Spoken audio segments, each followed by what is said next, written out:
ప్రశాంత్ కిషోర్ ఆంధ్రప్రదేశ్లో ఏ ప్రభుత్వం వస్తుందని చెప్పి జ్యోతిష్కని చెప్పాడు. ప్రశాంత్ కిషోర్కి ప్రస్తుతం ఏ రాష్ట్రంలోనూ కూడా ఎవరు కూడా అతన్ని ఏ రాజకీయ పార్టీ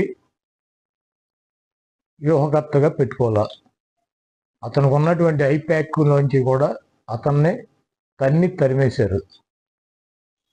ఐప్యాక్ టీము వైఎస్ఆర్ కాంగ్రెస్ పార్టీకి ఇప్పుడు కూడా పనిచేస్తుంది ఋషి ఆధ్వర్యంలో.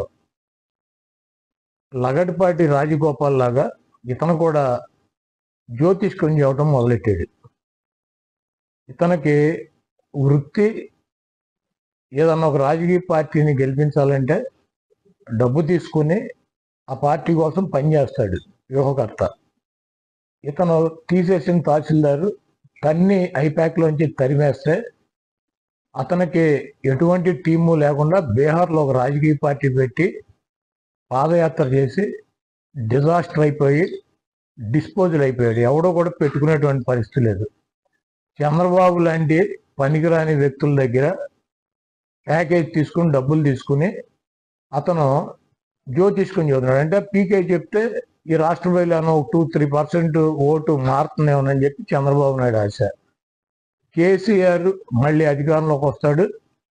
ప్రతిపక్ష పార్టీలకు సరైనటువంటి నాయకుడు లేడు కాబట్టి కేసీఆరే మళ్ళీ అధికారంలోకి వస్తాడని చెప్పి ఇదే పీకే తెలంగాణ ఎన్నికల ముందు చెప్పాడు.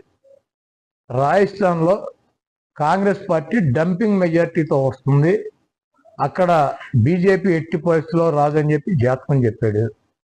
ఛత్తీస్గఢ్లో కాంగ్రెస్ ప్రభుత్వమే మళ్ళీ ఏర్పడుతుంది, బీజేపీకి 1% కూడా అవకాశం లేదని చెప్పి జాతకం చెప్పాడు. ఎప్పుడు ఇవన్నీ కూడా ఈ 3-4 నెలల్లోనే చెప్పాడు. మొన్న జరిగినటువంటి డిసెంబర్ ఎన్నికల్లో ఈ 3 రాష్ట్రాలకి జాతకం చెప్పాడు. ఇప్పుడు వచ్చి ఆంధ్రప్రదేశ్లో జగన్మోహన్ రెడ్డి గారు గెలిచే అవకాశం లేదు, తెలుగుదేశం పార్టీ గెలుస్తుందని చెప్పి జ్యోతిష్కం చెప్పాడు. సిద్ధం చెప్పి సిద్ధం సభలు నిర్వహిస్తున్నారు. భీమిలిలో మా సభ అయింది, దెందులూరులో మా సభ అయింది, రాప్తాడులో మా సభ కంప్లీట్ చేసాం. ఇప్పుడు ఒంగోలు జిల్లాలో 4వ సభ పెడుతున్నాం, అది 10వ తారీఖున అని చెప్పి అనౌన్స్ చేశారు. మా పార్టీ ఒక వ్యూహం ఉంటుంది, మొత్తం అందరినీ కూడా 175 నియోజకవర్గాల్లో గెలిపే లక్ష్యంగా వైనాట్ 175 అని చెప్పి సిద్ధం అని చెప్పి మేము సిద్ధంగా ఉన్నామని చెప్పి అన్ని రకాలుగాను మేము ముందుకు వెళ్తున్నాం. ఎన్నికల నోటిఫికేషన్ వచ్చినాక రాకముందు మేనిఫెస్టో కూడా రిలీజ్ చేస్తారు. ఎందుకు అంత కంగారు? తప్పకుండా జగన్మోహన్ రెడ్డి గారు ఒక మాట చెప్తే ఆ మాటకు కట్టుబడి ఉంటాడు. ఆయనకు విశ్వసనీయత ఉంది, ఆయన అటు చెప్పినటువంటి మాట నిలబెట్టుకుంటాడు అన్నటువంటి నమ్మకం ఉంది ప్రజలకి.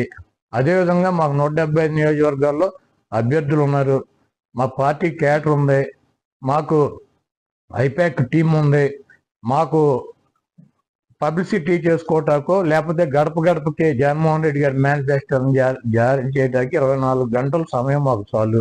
కాబట్టి మేనిఫెస్టో జగన్మోహన్ రెడ్డి గారు రిలీజ్ చేస్తారు, వెయిట్ చేయండి. పని చేయకుండా నోటికి వచ్చినట్టు పిచ్చివాగుడు వాగి ప్రజల్ని ఏమన్నా 2%, 1% నోట్లుగా ఆలోచించేవాడు ఓటు ఏమన్నా చంద్రబాబు క్యాన్సల్ అని చెప్పి విశ్వ ప్రయత్నాలు చేస్తున్నారు. ఇటువంటి పనికిరానటువంటి వ్యక్తులు చెప్పేటువంటి మాటలను ఈ రాష్ట్ర ప్రజలు పట్టించుకోరు. జగన్మోహన్ రెడ్డి గారి ప్రభంజనాన్ని ఆపగలిగినటువంటి శక్తి కానీ సామర్థ్యం కానీ ఈ పీకేలకి చంద్రబాబు నాయుడుకి ఇటువంటి వేస్ట్ ఫెలోస్కి లేదు. జగన్మోహన్ రెడ్డి గారు ఈ రాష్ట్రంలో గతంలో వచ్చినటువంటి 151 సీట్ల కన్నా పెచ్చు సీట్లతో అధికారంలోకి రాకపోతున్నారు. అటువంటి జగన్మోహన్ రెడ్డి గారి మీద ఎవరి దగ్గర డబ్బులు తీసుకొని ఇటువంటి చిల్లర వాగుడు వాగేటువంటి పీకే లాంటి వెధవల గురించి పెద్ద పట్టించుకోవాల్సిన అవసరం లేదని చెప్పి చెప్తున్నాను. ఈ రాష్ట్రంలో 4 లక్షల కోట్ల రూపాయలు అప్పులు ఉన్నాయి. దాంట్లో 2,50,000 కోట్ల రూపాయలు చంద్రబాబు నాయుడు చేశాడు. 4 లక్షల రూపాయల్లో 2,50,000 కోట్ల రూపాయలు జగన్మోహన్ రెడ్డి గారు చేసినటువంటి అప్పులు. ప్రభుత్వ ఆస్తులు తాకట్టు పెట్టకుండా బ్యాంకులో లోన్ ఇస్తారా? ప్రభుత్వ ఆస్తి తాకట్టు పెట్టకుండా బ్యాంకు లోన్ ఇస్తాడా? పలానా తాకట్టు పెట్టాలి, పలానా తాకట్టు పెట్టకూడదు, పలానాది మార్టిగేజ్ చేయాలి, పలానా షూటీ చేయాలని ఏమన్నా డాక్టర్ బిఆర్ అంబేద్కర్ గారు రాజ్యాంగంలో రాశారా? సెక్రటేరియట్ చంద్రబాబు గడిదా? ప్రభుత్వాన్ని. ప్రభుత్వం డబ్బులు కావాల్సి వచ్చినప్పుడు ప్రజలకు అవసరమైనప్పుడు బ్యాంకుల్లో డబ్బులు కావాల్సి వచ్చినప్పుడు మార్టిగేజ్ చేస్తారు, తాకట్టు పెడతారు, మళ్ళీ డబ్బులు కడతారు, రిలీజ్ చేసుకుంటారు. సెక్రటరియట్ అని బాబుగడి సొత్తా, చంద్రబాబు గడి బాబుగడి సొత్తా, ఇది తాకట్టు పెట్టారు, అది తాకట్టు పెట్టారంటే వీడు పెట్టినయే పెట్టాలా? కానీ చంద్రబాబు నాయుడు పెట్టినటువంటి ఆస్తులు తాకట్టు పెట్టాలి. రూల్ ఉందా? రాజ్యాంగంలో రాసి ఉందా? పలానా ఆస్తి పెట్టాలి, పలానా ఆస్తి పెట్టకూడదు. అది ప్రభుత్వం ఇష్టం. వాళ్ళు బ్యాంకర్స్తో మాట్లాడి బ్యాంక్ వాళ్ళకి డబ్బులు కావాలన్నప్పుడు వాళ్ళు ఏదో ఒకటి మార్టిగేజ్ అడుగుతారు. ప్రభుత్వ ఆస్తి ప్రభుత్వం వాళ్ళు దాన్ని బట్టి వాళ్ళకు ఉన్నటువంటి వెసులుబాటుని బట్టి పెట్టుకుంటారు. సెక్రటరియట్ పెట్టేశారు. సెక్రటరియట్ ఎంత? 10 ఎకరాల పొలం. దాన్ని తాకట్టు పెడితే దాని విలువ ఎంత? 10 కోట్లు, లేకపోతే ఎకరం 20 కోట్లు ఉండదు, 2 కోట్లు ఉండదు, 20 కోట్లు ఆస్తి. ఒక సచివాలయమే పెట్టారా? నువ్వేం పెట్టలేదా గతంలో? ఈ చంద్రబాబు నాయుడు అనేవాడు ఒక చిల్లర రాజకీయ నాయకుడు. ఆయన చేస్తే సంసారం, పక్కన వాళ్ళు చేస్తే వ్యభిచారం అని చెబుతాడు. కాబట్టి ఇటువంటి చంద్రబాబు లాంటి 420 మాటలు ప్రజలు పెద్ద పట్టించుకునే పరిస్థితులు లేరు. చంద్రబాబు నాయుడుకి అభ్యర్థులు ప్రకటించుకునేటువంటి పరిస్థితి లేదు. చంద్రబాబు నాయుడు అలయన్స్ లో పక్కన వాళ్ళని నమ్మించేటువంటి పరిస్థితి లేదు. ఆ ఓట్ బ్యాంకు ట్రాన్స్ఫర్ అయ్యేటువంటి పరిస్థితి లేదు. నేను ఒకటే అడుగుతున్నా, చంద్రబాబు సమాధానం చెప్పమానండి. 30 మంది పైన తన సామాజిక వర్గం 3% ఉన్న వాళ్ళకి 30 మంది కమ్మ వాళ్ళకి సీట్లు ఇచ్చాడు చంద్రబాబు నాయుడు. పవన్ కళ్యాణ్ అడ్డం పెట్టుకుని కాపులు ఓట్లు గంపగుత్తగా ఎంచుకోవాలని ప్రయత్నం చేస్తున్నాడు. 20% పైన ఉన్నటువంటి సామాజిక వర్గానికి ఆయన ఇచ్చిన సీట్లు ఎన్ని? 24. ఆయన కులానికి ఇచ్చుకున్నటువంటి 30 సీట్లు ఆయన ఇచ్చేసుకున్నాడు ఆయన పార్టీలో. మరి 20% సామాజిక వర్గం ఉండి వాళ్ళ ఓట్లతో గెలవాలని చెప్పి ప్రయత్నిస్తున్నటువంటి చంద్రబాబు పవన్ కళ్యాణ్కి ఇచ్చే సీట్లు ఎన్ని? 24. దాంట్లో అసలు 14 సీట్లు తెలుగుదేశం పార్టీ పోటీ చేసినా ఓడిపోయేటువంటి డిస్పోజల్ సీట్లు ఇచ్చాడు.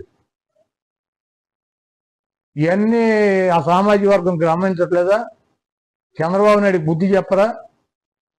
3% ఉన్న తన కులానికేమో 30 సీట్ల, 20% ఉన్నటువంటి ఆ సామాజిక వర్గం గంపగుత్తగా ఓట్లన్నీ ఎంచుకోవాలని ప్రయత్నిస్తున్నటువంటి ఒక రాజకీయ పార్టీకి 24 సీట్ల. ఇవ్వటానికి ఈయనకన్నా సిగ్గు ఉండాలి, తీసుకోవటానికి ఆయనకన్నా ఉండాలి. వీళ్ళిద్దరికి వెళ్ళినప్పుడు ఓటు వేయటానికి సిద్ధంగా ఉంటారా? ఈ ఓటు ట్రాన్స్ఫర్ అవుద్దా, ఆ ఓటు ట్రాన్స్ఫర్ అవుద్దా? మేమిద్దరం కలిసాము, మీ ఇద్దరు కలిస్తే జనసేన పెట్టింది రాజ్యాధికారం కోసం అని చెప్పాడు పవన్ కళ్యాణ్ గారు. ఎప్పుడు కమ్మారెడ్డి వాళ్ళేనా అధికారంలో ఉండేది? ఎస్సీ, ఎస్టీ, బీసీ, మైనార్టీ, కాపులకి రాజ్యాధికారం తీసుకొస్తే నా లక్ష్యం అని చెప్పాడు. ఆ లక్ష్యం అని చెప్పి ఆయన పార్టీ పెడితే ఆ సామాజిక వర్గం కొన్ని వర్గాలు పవన్ కళ్యాణ్ వెనకాల తిరుగుతున్నారు. తిరుగుతూ ఇప్పుడు ఏం చెబుతాడు? వచ్చి 24 సీట్లు తీసుకుని నేను ఆ 24 సీట్లు తీసుకోవటం ఎక్కువ, నాకు బలం లేదు, మా వాళ్ళు ఎవరో భోజనాలు పెట్టరు, ఎలక్షన్లో పోటీ చేస్తే భోజనాలు పెట్టరా? 20% సామాజిక వర్గం ఉన్నాళ్ళు. ఏ నియోజకవర్గం తీసుకుంటాడు? తీసుకోమని 2 లక్షల మందికి భోజనాలు పెడతారు వాళ్ళు. ఇవన్నీ పిచ్చి మాటలు. చంద్రబాబు నాయుడు ఈ రాష్ట్రానికి వెన్నుపోటుకి బ్రాండ్ అంబాసిడర్లు ఎవరో? ఈ రాష్ట్రంలో వెన్నుపోటు అనగానే 2 గుర్తొస్తారు. ఒకడు చంద్రబాబు నాయుడు, 2 నాదెండ్ల. పవన్ కళ్యాణ్కి అటు ఒకటి ఇటు ఒకటి ఎవడుంటాడు?